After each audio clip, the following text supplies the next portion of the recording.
Welcome to CME academy.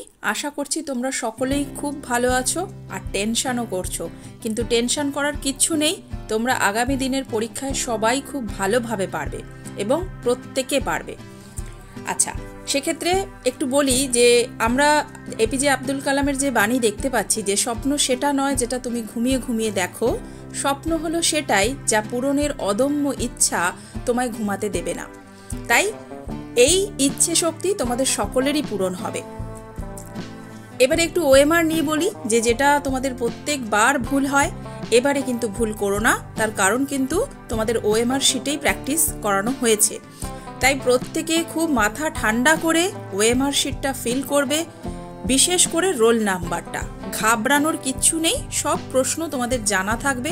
যেটা জানো না সেটাও বলে দিচ্ছি কিভাবে করবে।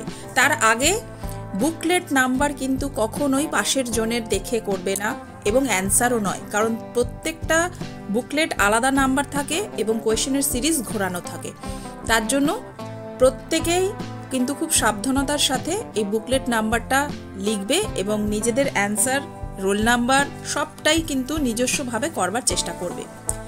এবারে আসি যে পরীক্ষার হলে এমন যদি কোনো জায়গা থাকে যেটা তুমি জানো না, তাতে ঘাবড়ানোর কিচ্ছু নেই। এবছর পেডাগগি থাকছে, একটু বেশি মাত্রায় প্রশ্ন থাকছে, তবে 15টাই যে থাকবে আমরা বলতে পারছি না এই মুহূর্তে। এবার পেডাগগি রিলেটেড যা প্রশ্নই পড়ুক, যেটা তোমার যদি জানা না থাকে, তাহলে সেক্ষেত্রে কিন্তু সবসময় পজিটিভ দিকটা ভাববে। তার কারণ হচ্ছে যে পেডাগগি হচ্ছে সেই পোর্শন যেখানে টিচিং আমরা দিচ্ছি, তাহলে সেখানে কোনো নেগেটিভিটির খুব কম জায়গায় থাকে যে নেগেটিভ কোয়েশ্চেন থাকে। তো পজিটিভ অ্যান্সার দেওয়ার চেষ্টা করবে। আর এই প্রশ্নগুলো যেগুলো তোমাদের লাস্টে থাকে যে নয় শব্দটা যুক্ত থাকে, এটি এর বৈশিষ্ট্য নয়, এই প্রশ্নগুলোর ওপর একটু মাথা ঠান্ডা করে ক্যালকুলেশন করবে। এবারে আসি যে সাবজেক্টগুলোকে আগে করব কোনটা পরে করব, এরকম কোনো ব্যাপার নেই। তবে ইংরাজি আর অঙ্কটা কিন্তু শেষে রাখবে না। তুমি প্রথম সাবজেক্ট যাই করো অসুবিধা নেই, বাট ইংরাজি আর অঙ্ককে কিন্তু মাঝে রাখবে। তার কারণ হচ্ছে অঙ্কতে ক্যালকুলেশনের জন্য সময় লাগবে এবং ইংরেজিতে প্যাসেজ পড়তে টাইম লাগবে।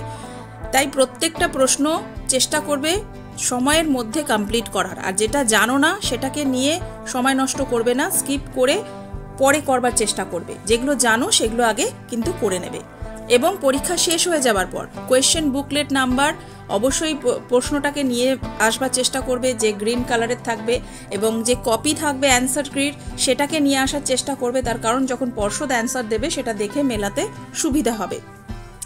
এবং শেষে বলি যে তোমরা তোমাদের লক্ষ্যে অবিচল থেকে নিজের জীবনকে সুন্দর এবং সাফল্যমণ্ডিত করে তোলো।